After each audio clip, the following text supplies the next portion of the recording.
Hai sob, kembali lagi di animasi Donghua. Spoiler, pada episode sebelumnya menceritakan tentang Xiaoyan yang masih terus memurnikan obat. Namun, di sisi lain, sosok avatar Jushi diganggu oleh seseorang, yang mana selanjutnya sosok itu pun meminta bantuan.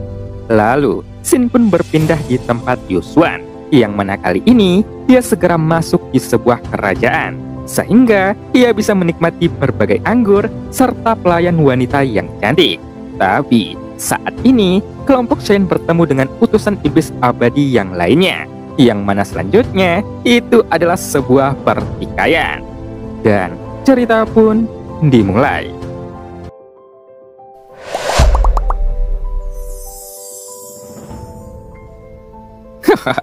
Apakah hanya ini bawahan yang kamu miliki? Jika demikian, aku khawatir kamu tidak bisa mempertahankan hal-hal yang kamu bawa, ucap utusan Liu Zhong sambil mencibir. Kemudian, utusan Zhonggu pun segera berteriak keras, dan selusin anak buahnya juga meraung ke depan. Namun, kekuatan mereka secara keseluruhan tidaklah cukup kuat. Yang terkuat di antara selusin orang ini, itu hanyalah langkah kedua dari Kaisar Keabadian. Dan itu sama sekali tidak cukup memenuhi syarat untuk melawan setengah kekuatan dari barisan pihak lawan.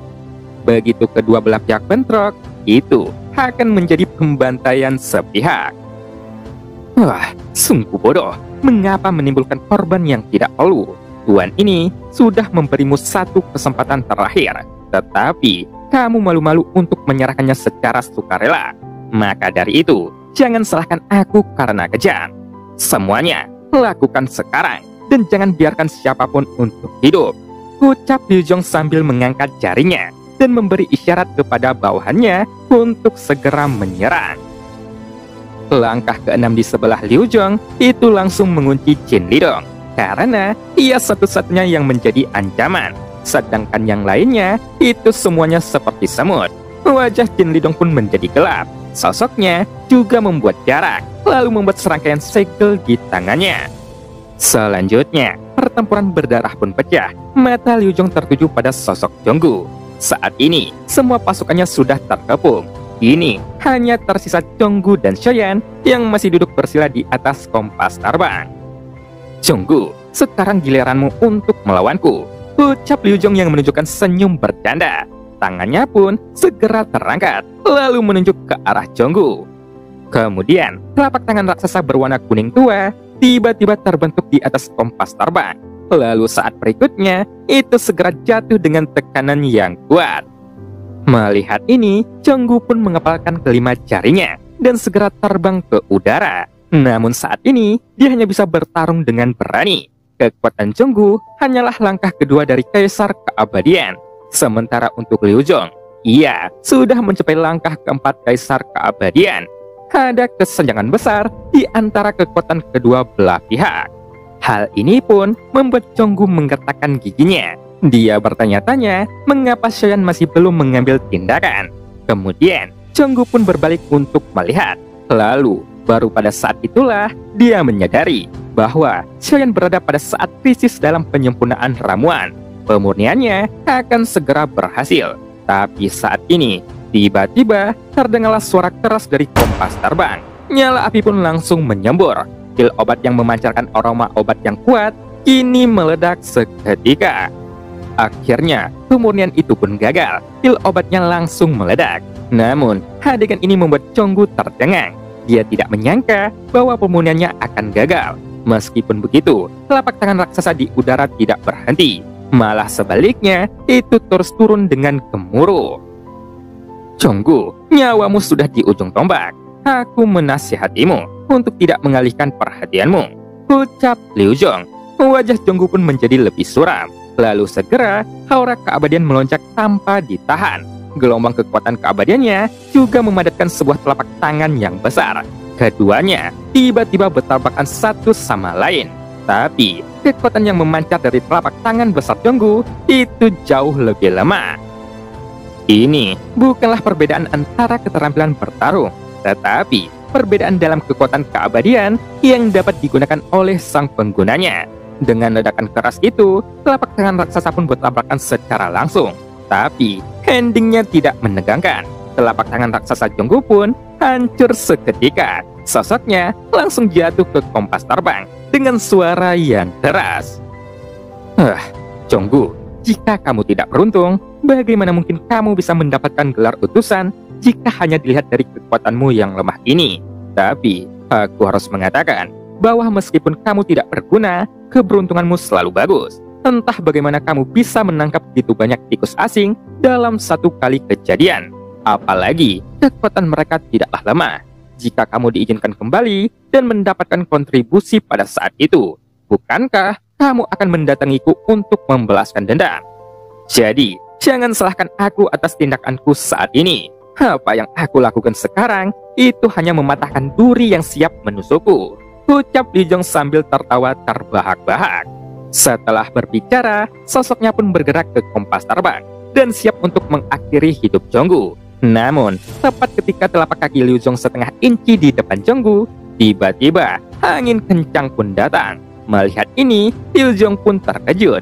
Dia dengan cepat berbalik hanya untuk menyilangkan tangan di dadanya. Dengan suara teredam, sosok Liu Zhong pun segera kehilangan pusat gravitasinya. Dia terhuyung-huyung dan terpental ke belakang. Bahkan terdengar suara klik dari lengannya, dan itu adalah suara retakan tulang. Serangan ini sangatlah cepat. Liu Zhong pun mengangkat kepalanya hanya untuk melihat kompas terbang. Meskipun dia tidak terlalu memperhatikan, tetapi dia masih melihat Xiaoyan yang telah duduk bersila untuk memurnikan pil obat sebelumnya. Dan sosok yang baru saja menyerangnya itu adalah Xiaoyan. Keterkejutan di wajahnya tidak bisa disembunyikan. Baru saat itulah dia sadar bahwa ancaman terbesar bukanlah Jin Lidong, tetapi sosok Xiaoyan yang tadinya sedang memurnikan pil obat. Adapun Jonggu, dia segera menghela napas lega. Akhirnya, saat ini, bos besar pun mengambil tindakan, ucap Jonggu. Apakah ada masalah jika aku membunuh mereka? Tanya Xiaoyan. Tuan, biasanya sang utusan akan dihukum karena melakukan perkelahian pribadi. Tetapi kali ini, kita mendapatkan banyak keberuntungan. Jika orang-orang kuat yang ditangkap ini dikorbankan, mungkin kita akan dibebaskan dari hukuman, ucap Jonggu. Pada saat ini, ada kemarahan di wajah Xiaoyan ketika ia menatap Jonggu. Seolah-olah kegagalan dalam memurnikan ramuannya itu karena dia. Senior, tolong maafkan aku. Tidak ada maksud untuk mengganggu pemurnian senior. Dari awal hingga akhir, dialah yang datang membuat masalah. Namanya adalah Liu Zhong. Dia juga sama sepertiku, yaitu utusan iblis abadi. Tujuannya adalah untuk membunuh kita semua dan merampas semua hasil tangkapanku, ucap Jonggu yang segera menjelaskan. Xiaoyan tetap acuh tak acuh, namun dia mengalihkan pandangannya dan segera menatap Liu Zhong. Tidak, kamu salah paham. Biarkan aku menjelaskannya, ucap Liu Zhong yang menjadi sangat panik. Sebelum dia selesai berbicara, sosok Xiaoyan pun sudah menghilang. Di mata Liu Zhong hanya seutas guntur yang terpantul. Liu Zhong pun buru-buru mundur. Keringat dingin sudah mengguncur di dahinya. Bahkan ada pelindung cahaya di tubuhnya. Perasaan kematian ini tidak pernah sedekat ini. Ketika Liu Zhong melihat sosok itu datang, tinju yang dilapisi api guntur pun itu langsung menghantam pelindung cahaya tersebut. Pertahanan yang dia banggakan sebenarnya itu langsung hancur berkeping-keping. Tinju Xiaoyan itu tidak terbendung dan mendarat di dadanya tanpa penyimpangan. Liu Zhong pun mengangkat lengannya untuk menghalangi. Namun, ia masih tidak dapat menghentikan pukulan Xiaoyan ini yang sangat kuat. Kekuatan fisik macam apa ini? Teriak Liu Zhong dengan suara teredam. Tubuh Liu Zhong melesat ke belakang. Itu membentuk garis putih. Dan butuh waktu lama sebelum dia bisa menstabilkan sosoknya. Tangannya patah dan dadanya cekung. Lalu darah segar pun meluap dari mulutnya. Semuanya, cepat datang, lindungi aku, ucap Liu Zhong yang berkata dengan susah payah. Di sisi lain, situasi Jin Lidong tidaklah cukup baik. Saat ini, pria di depannya setingkat lebih kuat daripada dirinya. Dan dia dikalahkan setelah bertukar beberapa pukulan. Namun, ketika pria itu hendak membunuhnya, dia mendengar panggilan mendesak dari Liu Zhong. Pria kuat di langkah ke-6 itu pun segera menoleh dan langsung bergegas menuju Xiaoyan dengan sangat cepat. Tapi, saat dia terbang ke udara, tiba-tiba sesosok pun muncul keluar dari bayangan Xiaoyan. beraninya mengganggu pemurnianku, maka kamu harus membayarnya dengan nyawamu, ucap Xiaoyan yang mendengus dingin. Pria kuat di langkah keenam itu pun langsung terkejut. Ancaman kematian yang kuat pun memberitahunya bahwa dia tidak bisa menahan pukulan Xiaoyan. Lalu, dia secara naluriah memilih untuk menghindarinya. Nyawa Liu Zhong berada dalam bahaya besar saat ini. Tentu, dia sangat marah ketika melihatnya. "Brengsek, kamu masih belum melindungiku. Jika aku mati, kalian semua akan mati," teriak Liu Zhong. Kamu sangat berisik," ucap Xiaoyan. Suara dingin Xiaoyan pun terdengar di telinganya. Lalu saat berikutnya, pukulan lain pun mengenai dadanya yang cekung. Liu Zhong hanya merasakan panas yang ekstrim di dadanya. Ketika dia menundukkan kepalanya, dia melihat tangan api sudah menembus dadanya. Jantungnya juga berubah menjadi potongan daging yang tak terhitung jumlahnya. Dalam pukulan ini, kekuatan keabadian pun berlalu dengan cepat, dan Xiaoyan tidak akan memberikan Liu Zhong sedikit pun kesempatan untuk pulih.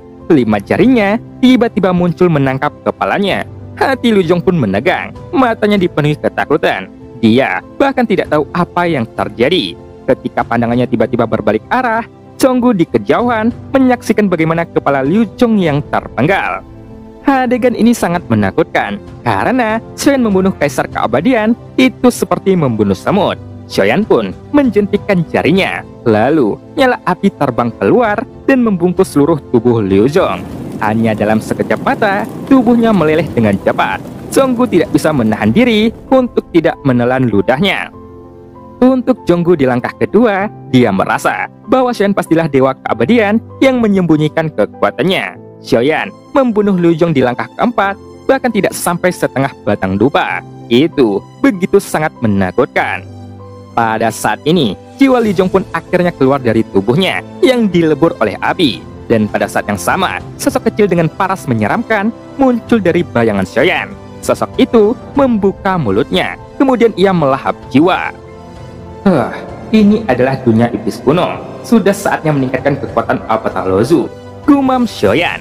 Jelas, sosok yang menelan jiwa tidak lain adalah Avatar Lozu yang telah lama disembunyikannya. Seringkali Xiaoyan melupakan keberadaannya. Itu karena Avatar Lozu membutuhkan banyak jiwa untuk menggunakannya. Baik itu musuh atau tidak, Xiaoyan tidak ingin menelan jiwa orang-orang dari dunia sensi. Yang baik dan yang jahat akan selalu bereinkarnasi. Xiaoyan tidak ingin menghancurkan reinkarnasi makhluk sensi. Mereka mungkin akan dilahirkan menjadi yang lebih kuat. Sekarang, Xiaoyan berada di dunia iblis kuno. Jadi, dia tidak perlu khawatir untuk menggunakan Avatar Lozu. Pada saat ini, setelah tubuh Liu Zhong habis dibakar, cahaya terang pun menyapu ke telapak tangan Xiaoyan. Ini adalah cincin penyimpanan Liu Zhong. "Cepat mundur!" teriak Zhonggu. Xiaoyan pun bergerak dan kembali ke kompas terbang. Namun, Xiaoyan segera mengerutkan keningnya. Kemudian, Avatar Yonsen segera menarik diri. Zhonggu pun mengendalikan kompas terbang untuk mengunci dengan cepat. Jin Lidong juga orang yang sangat pintar. Ketika dia menyaksikan semua orang bergegas menuju kompas terbang, dia juga segera mundur dengan kecepatan penuh bersama mereka. Pada saat ini, tanda merah muncul pada leher 100 orang bawahan Liu Zhong. Tanda merah itu berkedap-kedip dan mereka mengeluarkan teriakan melengking. Aura kekerasan pun terus meningkat pada orang-orang ini. Karena Liu Zhong terbunuh, tanda budak mereka pun diaktifkan sepenuhnya. Lalu pada akhirnya, mereka hanya bisa mengikuti tuannya dengan penghancuran diri dan kematian. Sesaat kemudian, serangkaian kabut darah pun muncul di kehampaan. Seluruh kehampaan dipicu oleh penghancuran diri dari orang-orang kuat ini dan menciptakan badai kehampaan yang kuat. Bahkan, jika kompas terbang mengunci ribuan kaki jauhnya, mereka masih bisa merasakan dampak energi besar yang tersapu. Lalu, Xiaoyan pun segera melambaikan lengan jubahnya. Pelindung api menutupi kompas terbang dan menahan kekuatan penghancuran diri. Ada lebih dari selusin kaisar keabadian. Sisanya dianggap sebagai ranah dewa biasa. Namun, bisa dibayangkan betapa mengerikannya kekuatan dari penghancuran diri ini. Tidak heran jika area cangkupannya melebihi puluhan ribu kaki. Bisakah bola cahaya itu dipertahankan? Ucap Xiaoyan yang mengerutkan keningnya. Aku tidak tahu, tapi seharusnya bisa dipertahankan. Ucap Zhonggu yang menjawab dengan getir. Dampak yang tersisa berangsur-angsur menghilang. Setelah sekian lama, Jonggu pun mendapatkan kembali kendali atas kompas terbangnya dan kembali ke lokasi sebelumnya. Kemudian, dia melihat dua bola cahaya yang sepertinya tidak terpengaruh. Kamu sangat berani, ucap Shoyan. Shoyan menatap Jonggu dengan marah. Dia langsung mengeluarkan jiwa Jonggu dari tubuh fisiknya. Utusan itu sudah terbunuh. Kamu jelas-jelas bisa mengendalikan tanda budak mereka. Mengapa kamu membiarkan mereka meledakkan diri mereka sendiri? Ucap Shoyan yang mengeluarkan telapak tangannya yang ditutupi oleh api. Lalu segera ia menangkap jiwa Jonggu. Senior, tanda budak hanya dapat dikendalikan oleh satu utusan. Jika tidak, utusan lainnya akan bertarung dan merampok satu sama lain. Aku juga tidak bisa mengendalikan tanda budak mereka. Senior, jika kamu tidak percaya, kamu bisa melacak jiwaku. Ucap Jonggu yang berkata dengan tergesa-gesa. Shoyan memandangi Jonggu dengan dingin. Adapun Jonggu, dia sudah pasrah oleh keadaan dan telah menerima takdirnya. Bagaimanapun, situasinya sekarang seperti kehilangan separuh hidupnya. Tidak ada gunanya bahkan jika dia melawan. Tapi saat Jonggu siap untuk dilacak jiwanya, tiba-tiba saja jiwanya kembali lagi ke tubuhnya. Dengan kata lain, dia mendapatkan kembali kendali atas tubuh fisiknya. Terima kasih senior, ucap Jonggu sambil menangkupkan tangannya. Apa ini? Ucap Shoyan. Pada saat ini, sebuah token aneh muncul di tangan Shoyan. Ada kata ajaib di situ, dan juga ada deretan angka. Melihat token di tangan Shoyan, Jonggu juga mengeluarkan token yang sama. Ada juga nomor di sana. Hanya saja, token di tangan Shoyan itu bernilai 13.000. Tuan, ini adalah token utusan iblis abadi. Angka di atas merupakan nilai kontribusi yang kamu miliki, ucap Jonggu. Tapi Jonggu hanya ada 1.002 di tangannya. Adapun Liu Zhong, dia memiliki pria kuat di langkah ke-6 karena dia banyak merampok selama periode ini. Apa yang bisa aku dapatkan sebagai imbalan atas nilai kontribusinya? Tanya Shoyan. Senior, ada banyak hal yang bisa ditukar, misalnya senjata, armor, skill keterampilan bertarung, dan lain-lainnya. Tentu saja, itu juga merupakan sumber utama untuk mendapatkan budak. Kebanyakan utusan iblis abadi memiliki budak yang kuat sebagai imbalan. Liu Zhong sering melakukan apapun yang dia inginkan. Setelah ia mendapatkan budak langkah ke-6, sebelum ini, dia sudah pernah merampokku sekali. Ucap Jonggu yang berkata sambil tersenyum pahit. Masih ada pertanyaan. Kamu harus menjawabku dengan jujur. Apakah token iblis kuno benar atau salah? Dan apakah gerbang kuno itu ada? Tanya Shoyan yang memandang Jonggu dengan serius. Jonggu sedikit terkejut. Dia merasakan paksaan kuat dari Shoyan. Dia sama sekali tidak meragukan kekejaman Shoyan.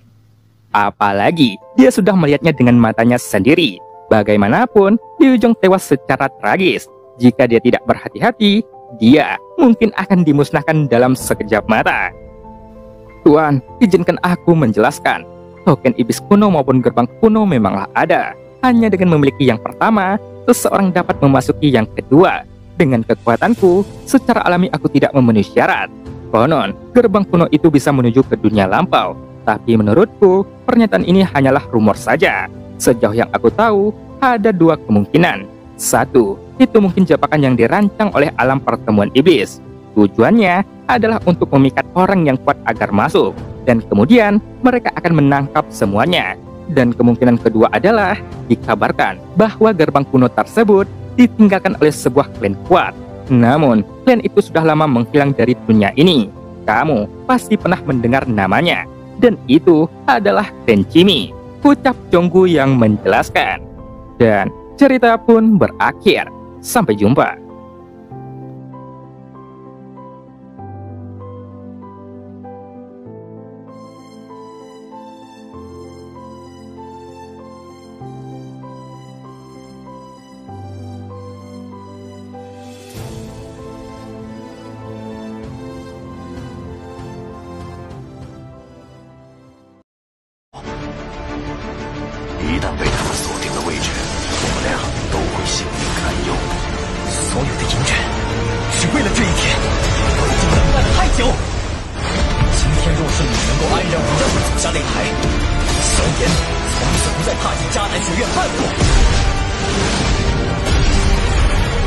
迟早会发现的。既然如此，就给他一个惊喜吧。今天，他不会让你们两人彻底的闭上嘴。就算他还活着，你们之间也绝不可能。